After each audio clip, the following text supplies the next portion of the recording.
बोलना चाहिए क्या? ए पप्पू गांधी, तेरे को बोल रहा हूँ राहुल को, कि राहुल तेरे को बोलने का कोई शब्द का कहाँ बोल रहा है क्या? कहाँ क्या? अरे बाप का नाम खराब कर दिया। दिखा देना आप कि दिखा देना यही कि मैं कौवे से बात कर रहा हूँ, उनको रोजगार देना चाह रहा हूँ। मैं राहुल गांधी तो नहीं हूँ, मैं पप्पू भी नहीं हूँ, लेकिन मैं उसका आवाज बोल रहा हूँ। तो कहने का मतलब इस प्रकार से वो बिहेव कर रहा है हिंदुस्तान के साथ। और राज्यों में क्या लग रहा है, यूसीसी जो है वाकई में उसके लिए सरकार कुछ सोचेगी? मुझे लगता है बीजेपी शासित राज्यों में तो जरूर सोचेगी सरकार। और सबसे पहले धामी जी को बहुत बहुत बधाई कि उन्होंने उत्तराखंड में तो कम से कम इसकी पहल शुरू कर दी है। जब से धामी जी आए हैं उन्होंने कहीं ना कहीं उत्तराखंड की तस्वीर भी बदल दी है। एक सशक्त मुख्यमंत्री के रूप में वो उभरे हैं और आज जो उनके निर्णय हैं बहुत ही उत्तराखंड की जनता के लिए, उत्तराखंड के विकास के लिए बहुत अच्छे निर्णय ले रहे हैं। हमने टनल में जब मजदूर फंसे थे उस समय भी उनका एक अपने जनता के प्रति, अपने मजदूरों के प्रति अपनत्व देखा था और एक वो निष्ठा देखी थी कार्य करने की। तो पहले तो वो बधाई के पात्र हैं इस चीज़ के लिए। उसके अलावा हाँ, ये यूनियन सिविल कोड पूरे देश में लागू होना चाहिए और मुझे लगता है कि बीजेपी के अन्य जो बीजेपी शासित प्रदेश हैं वहाँ पर जल्दी ही इस पर कार्य होगा। क्या सिर्फ बीजेपी शासित राज्य में ही ऐसा होगा, जिस राज्य में बीजेपी नहीं? मैम उस राज्य का तो देखो अब भगवान ही मालिक है। उसका कारण ये भी है, अब देखो जैसे प्रधानमंत्री जी ने एक आपका लोगों के इलाज के लिए, थोड़ा सा नाम मिस हो रहा है, वो योजना आयुष्मान भारत योजना चलाई हुई है। 5 लाख का लोगों को कवर मिलता है, पर कई सारे राज्यों ने उसको लागू नहीं किया। खुद दिल्ली में लागू नहीं है, कैपिटल है ये। तो बहुत से हमारे देश में ऐसे चिरकुट नेता हैं जो जनता की भलाई भी तब देखकर करते हैं कि करने वाला सामने कौन है। अगर नरेंद्र मोदी जैसा चेहरा जनता की भलाई का कोई कार्य करता है तो ममता बानो हो गई या अरविंद केजरीवाल जी जैसे लोग हो गए, या अब से पहले, अब तो राजस्थान में बीजेपी ही की सरकार है, नहीं तो उससे पहले राजस्थान में भी आयुष्मान भारत योजना लागू नहीं थी। तो इस तरीके के लोग हैं जो यूसीसी पे भी शायद विरोध करें और उनका ये एजेंडा है करने का। यूसीसी देखा जाए, सीए देखा जाए, कहीं ना कहीं देखा जाता है हर एक राज्य जो है इस चीज को एक्सेप्ट करते हुए नहीं नजर आ रहा है। पश्चिम बंगाल की बात करें तो वहाँ तो ऐसा कहा जा रहा है सीए वहाँ पे नहीं आएगा, और यूसीसी तो बहुत दूर की बात है। तो क्या लग रहा है सारे राज्य जो है इस चीज को एक्सेप्ट क्यों नहीं करना चाहती है? सरकार का जो बनाया हुआ लॉ है उसको एक्सेप्ट क्यों नहीं कर रही है सरकार? राजनीतिक विरोध के चक्कर में अब ये लोग ऐसे हो गए हैं कि ये व्यक्तिगत विरोध पर आ गए हैं। राजनीति में हमारे देश की एक राजनीति वो भी रही थी कि विपक्ष के नेता अटल जी को भेजा गया था भारत का नुमाइंदा बनाकर, लेकिन आज राजनीति उस गटर में जा चुकी है कि लोग इतना विरोध करने लगे हैं, उन्हें नरेंद्र मोदी के नाम का एक फोबिया हो गया। इसलिए वो कुछ भी बिल ला रहे, कोई भी जनता की भलाई का बिल ला रहे, चाहे वो सीए हो, चाहे यूसीसी हो, चाहे जब किसान बिल आया था, या अभी रिसेंट में जो हिट एंड रन केस का जो बिल आया था, बहुत अच्छा बिल था। लेकिन ये लोग क्या करते हैं, कुछ लोगों को भड़काते हैं, कुछ लोगों को मिसगाइड करते हैं और फिर सड़कों पर उतार देते हैं एक योजना के तहत। और इनकी हमेशा से देश जलाने की साजिश रहती है, हमेशा से इनका वही कृत्य है। तो कुछ लोग ऐसे हैं, खास करके विपक्षी नेता। और अगर आप बंगाल की बात कर रहे हो तो ममता जी अगर यूसीसी या सीए के पक्ष में आ जाएंगी तो वो फिर बांग्लादेशी मुस्लिमों को कैसे भारत की नागरिकता दिलाएंगे? उनका तो वोट बैंक ही खत्म हो जाएगा। तो नागरिकता वाली बात, यहाँ तो समान नागरिकता की बात हो रही है। अगर हर एक को समान नागरिकता मिले तो उसमें गलत क्या है? मैडम मैं वही तो बता रहा हूँ, वो पहले समान नागरिकता तो तब मिलेगी ना जो पहले भारत के नागरिक नहीं है, जिनको उन्होंने जबरदस्ती का। आप आज देखिए ना कितनी फर्जी फेक आईडी के रोहिंग्या मुस्लिम्स और बांग्लादेशी मुसलमान हिंदुस्तान के अंदर, और ममता के तो कोर वोटर वही हैं बांग्लादेशी मुस्लिम। जैसे केजरीवाल के दिल्ली के अंदर में रोहिंग्या मुसलमान बहुत ज्यादा वोटर्स हैं उसके। तो वो लोग कैसे सीसी का या यूसीसी का? मुसलमानों का जो है वो अलग से लॉ बोर्ड बना हुआ है, उनके अलग से कानून है। तो कहीं ना कहीं अगर अब उन्हें ये बोला जाए कि आप एक ही कानून को फॉलो करो, तो मुझे ऐसा लग रहा है उनके लिए ये मतलब इस चीज को एक्सेप्ट कर पाना मुश्किल होगा। मैम देखो, ये तो मैं बताऊंगा, ये जब ये हुआ था, जब देश आजाद हुआ, उसके बाद भी जब हमारा देश आजाद हुआ और धर्मनिरपेक्ष बोला गया, हालांकि धर्मनिरपेक्ष नहीं, वो पंथ निरपेक्ष था पहले तो, लेकिन फिर भी उसको धर्मनिरपेक्ष करके अगर आप सेक्युलर इंडिया चला रहे थे तो यहाँ पर वक्फ बोर्ड की जरूरत नहीं थी, अलग से शरिया कानून की जरूरत नहीं थी। जो कि आपने एक धर्म को पूरा पूरा अलग कानून दे दिया, एक पूरा अपना बोर्ड दे दिया, लेकिन वहीं पर आपने सनातन पे और माइनॉरिटीज पे, जैसे जैन धर्म भी माइनॉरिटी में ही आता है, सिख भी माइनॉरिटीज में आते हैं, लेकिन इन लोगों के ऊपर आपका भारतीय कानून लागू होता है। तो ये जो इस चीज का ऐसा नहीं है कि यूसीसी आकर किसी के कोई नुकसान तो है नहीं उनका। तो अब वो बाई हुक करे बाई क्रुक करे, वो करना तो उन्हें पड़ेगा ही। और केंद्र में एक मजबूत सरकार बैठी है और 2024 में वो रिपीट होने जा रही है, तो डेफिनेटली करना तो पड़ेगा। यूसीसी तो आकर रहेगा। अगर देखा जाए तो अब जो है वो भारत में 25% जो है वो इस्लामिक लोग रह रहे हैं, तो क्या लग रहा है ये 25% लोग इस चीज को इतना इजीली मानेंगे या सरकार जो है इस चीज को इतना इजीली मना पाएंगी लोग?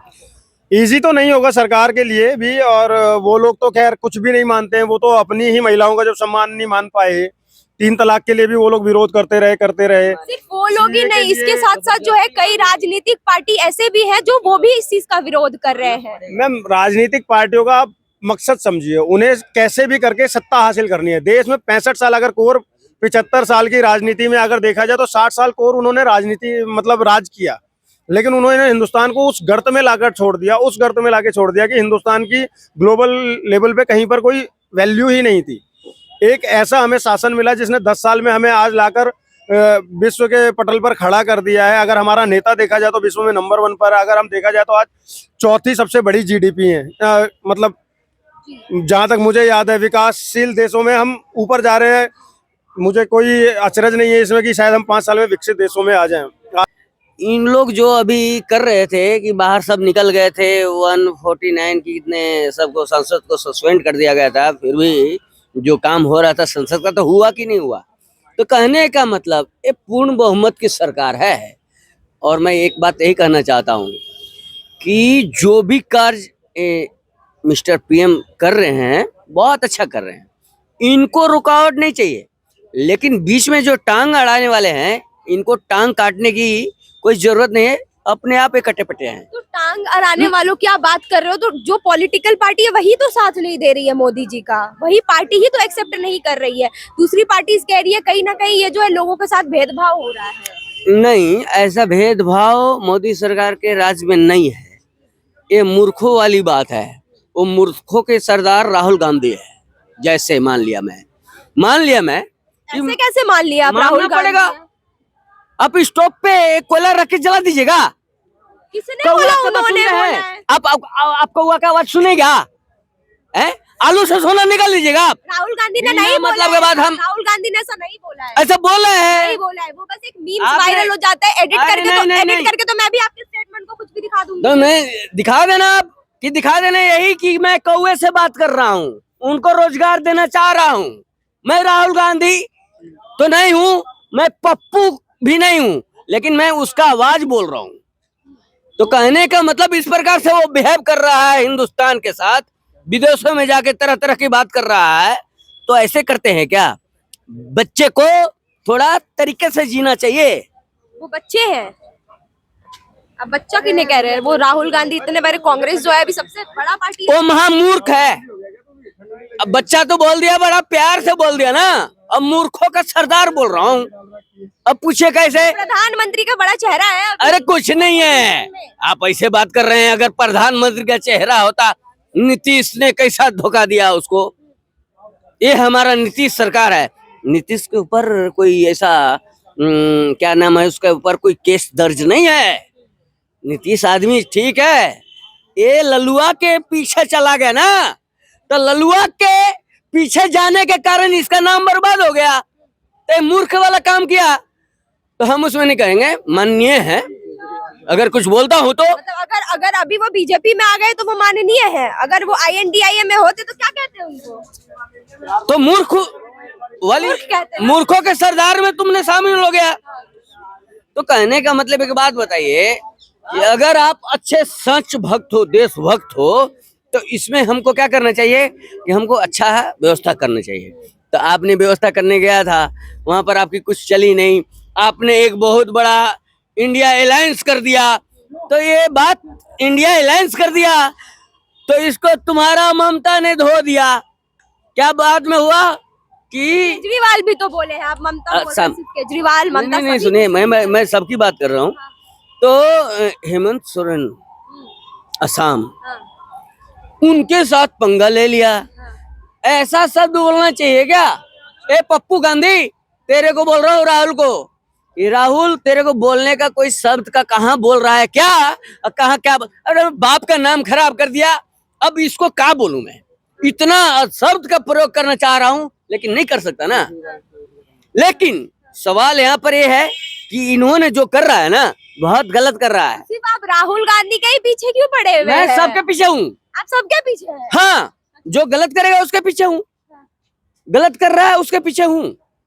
सिर्फ राहुल गांधी को ही आप तब से बोल रहे हैं, उन्होंने ऐसा क्या कर दिया है, उन्हें बोल रहे हैं तब से। आप ही बताइए, अब आप जनता के बीच जा रहे हो, जनता जोड़ने जा रहे हो। हाँ। अब जनता जोड़ने का एक नतीजा होता है क्या, कि नतीजे में हमको निकल जाए कि कुछ हमारे जनता अपने पास आ जाए। हाँ। तो तुम्हारा जनता तो खुद छोड़ के भाग रहा है, वो भाग रहा है, जा रहा है ना, तो उसको कौन रोकेगा? कौन सा जनता छोड़ के गया उनको, उनके पीछे देखो लाखों की भीड़ चल रही है। ऐसी मूर्ख बनाने वाली बात है। आप काहे ऐसे बोल रहे हो? मूर्ख बनाने वाली बात है। उसका क्या नाम है उसका, तो वो जो वीडियो एसी फोटोज आ बस चल रहा है और उसमें यात्रा कर रहा है। साला 5 स्टार होटल में भी वैसा व्यवस्था नहीं है, अब फिर आप यात्रा कर रहे हो, एक उपराष्ट्रपति के बारे में कर रहे हो। तो वो तो कॉमन सेंस नहीं है क्या? वो तो हाँ ब्रिलियंट पढ़ के आया ना, कहाँ से पढ़ के आया? हार्वर्ड से। हाँ हाँ। क्या बोल रहे हैं आप? Harvard university. तो मैम एक बात बताइए आप, कि हो गए बर्दाश्त से बाहर यहीं पर ना एक्शन, इतना पढ़ा लिखा व्यक्ति। मुझे एक आखिरी सवाल, हाँ। यूसीसी सीए जो है वो सारे राज्यों में लागू हो जाएगा, बस आप ये बताइए। आएगा आएगा। पक्का, इसको कोई रोक नहीं सकता। कोई रोक जय श्री राम।